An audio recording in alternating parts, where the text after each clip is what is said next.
श्रीमद् भागवत श्री कृष्ण की जीवन यात्रा। ये तो हम सभी जानते हैं कि जिस युग में हम रह रहे हैं वो कलयुग है। श्रीमद् भागवत में कलयुग का वर्णन बहुत ही अच्छे ढंग से किया गया है और काफी सच भी दिखाई पड़ रहा है। जैसे कि उसमें कहा गया है कि जैसे जैसे कलयुग बढ़ता जाएगा वैसे वैसे धर्म कम होता जाएगा, लोग सत्य बोलना कम कर देंगे, पवित्रता कम हो जाएगी, लोगों के अंदर क्षमा भावना भी कम हो जाएगी, यहाँ तक कि दया भाव भी कम हो जाएगा, आयु भी कम होने लगेगी, बल तो कम होगा ही होगा, स्मरण शक्ति यानी याददाश्त भी धीरे धीरे गायब होती जाएगी। देखिए ना, आज की तारीख में कितने लोगों को अल्जाइमर्स हो रहा है। एक और बात श्रीमद् भागवत में कही गई है कि कलयुग में जिसके पास धन होगा उसी को लोग गुणवान मानेंगे, उसी को सदाचारी मानेंगे और उसी को सद्गुणी मानेंगे, और जिसके पास शक्ति होगी वही धर्म और न्याय की व्यवस्था अपने हिसाब से करवाएगा। इतना ही नहीं, जब विवाह संबंध होंगे तो उसमें कुल, शील, योग्यता इस पर ध्यान नहीं दिया जाएगा, बल्कि स्त्री और पुरुष के आपसी रुचि से ही संबंध होगा। व्यवहारों में निपुणता, सच्चाई, ईमानदारी कम होती चली जाएगी और ब्राह्मण की पहचान उसके स्वभाव और गुण से नहीं होगी, बल्कि उसके जनेऊ पहनने से होगी। जो घूस देने या धन खर्च करने लायक नहीं होगा उसे ठीक से न्याय भी नहीं मिल पाएगा। यहाँ तक कि ब्राह्मण, क्षत्रिय, वैश्य या शूद्र, इनमें जो भी बलवान होगा उसी के पास शक्ति रहेगी। देखिए ना, ये जितनी भी बातें हैं, क्या आज की तारीख में वो सही नहीं है? सोचिए, आज से सैकड़ों साल पहले लिखा गया था श्रीमद् भागवत, और आज की स्थिति का इतना सटीक वर्णन इस महापुराण में हो रहा है, तो इसकी महिमा से कौन इनकार कर सकता है? मैं वीरा श्रीमद् भागवत के ही 10वें स्कंद के अध्याय आपको सुना रही हूँ इस पॉडकास्ट में। और आज एक और अध्याय जो आप सुनने जा रहे हैं, अध्याय 57। इस अध्याय में एक बार फिर से भगवान श्री कृष्ण और बलराम जी गोप और गोपियों से भेंट करते हैं। शुकदेव जी ने परीक्षित को सुनाते हुए कहा कि परीक्षित, एक बार की बात है कि सर्वग्रास सूर्य ग्रहण लगा, जैसे कि प्रलय के समय लगता है। सभी लोग द्वारिकापुरी से अपने अपने कल्याण के लिए पुण्य आदि इकट्ठा करने के लिए समंत पंचक तीर्थ कुरुक्षेत्र में आए। समंत पंचक वो क्षेत्र है जहाँ श्रेष्ठ परशुराम जी ने पूरी पृथ्वी को क्षत्रियों से हीन करके राजाओं के खून की धारा से 5 बड़े बड़े कुंड बना दिए थे, और परशुराम जी ने लोक मर्यादा की रक्षा के लिए वहीं पर यज्ञ किया था। उन तीर्थ यात्रियों में जो द्वारिका से इधर आए थे, उनमें अक्रूर, वसुदेव, उग्रसेन, बड़े बूढ़े यानी और गद, प्रद्युम्न, सांब, ये यदुवंशी भी अपने अपने पापों का नाश करने के लिए आए थे।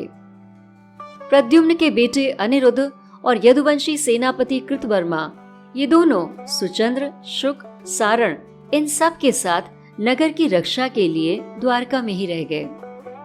महाभाग्यवान यदुवंशियों ने कुरुक्षेत्र पहुंचकर बहुत ही अच्छे ढंग से स्नान किया और फिर निश्चित समय तक उपवास किया।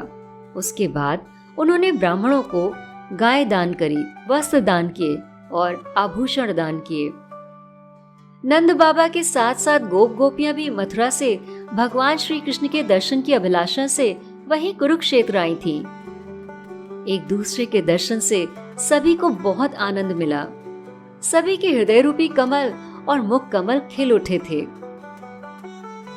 सब एक दूसरे को भुजाओं में भरकर हृदय से लगाने लगे और उनकी आंखों से खुशी के आंसू बहने लगे। भगवान श्री कृष्ण और बलराम जी ने माता यशोदा और पिता श्री नंद बाबा जी के हृदय से लगकर उनके चरणों में प्रणाम किया। जब भगवान कृष्ण ने देखा कि गोपियां मुझसे मिलने के लिए व्याकुल हो रही हैं, तो वो उन्हें एकांत में ले गए, उन्हें हृदय से लगाया और उनका कुशल मंगल पूछने के बाद हंसकर बोले, हम लोगों को शत्रुओं का विनाश करने के लिए ब्रज से बाहर जाना पड़ा। बहुत दिन बीत गए हैं। क्या तुम लोग कभी हमें याद भी करती हो?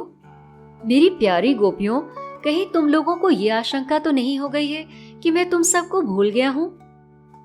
भगवान श्री कृष्ण ने गोपियों को इस तरह से समझाने की कोशिश करी। श्री कृष्ण के गोपियों को बार बार उपदेश देने से गोपियों के अंदर का जीव कोश लिंग समाप्त हो गया और वो भगवान में ही समा गई। यानी गोपियों ने अपने प्राण कुरुक्षेत्र में ही त्याग दिए और वो सभी ज्योति के पुंज के रूप में भगवान श्री कृष्ण में समा गईं। इसके बाद बाकी सभी लोगों ने अपने अपने स्थान को वापस प्रस्थान किया। श्रीमद् भागवत के 10वें स्कंद का 57वां अध्याय समाप्त हुआ। अध्याय 58। श्री कृष्ण के पटरानियों की द्रौपदी से बातचीत।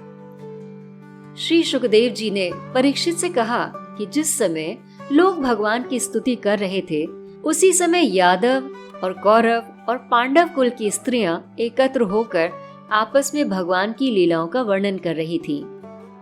द्रौपदी ने कहा, रुक्मणी, भद्रे, जामवती, सत्य, सत्यभामा, कालिंदी, शैव्य, लक्ष्मणे, रोहिणी और भी श्री कृष्ण की सभी पत्नियों, तुम लोग हमें ये तो बताओ कि भगवान श्री कृष्ण ने अपनी माया से तुम लोगों की इच्छा मानते हुए किस प्रकार से तुमसे विवाह किया? रुक्मणी जी ने कहा कि द्रौपदी, जरासंध आदि सभी राजा चाहते थे कि मेरा विवाह शिशुपाल के साथ हो जाए, पर भगवान मुझे मेरी इच्छा के अनुसार वैसे ही हर लाए जैसे सिंह बकरियों के झुंड से बकरी को छीन कर ले जाता है। इस पर सत्यभामा ने भी कहा, द्रौपदी जी, मेरे पिताश्री अपने भाई प्रसेन की मृत्यु से बहुत दुखी थे।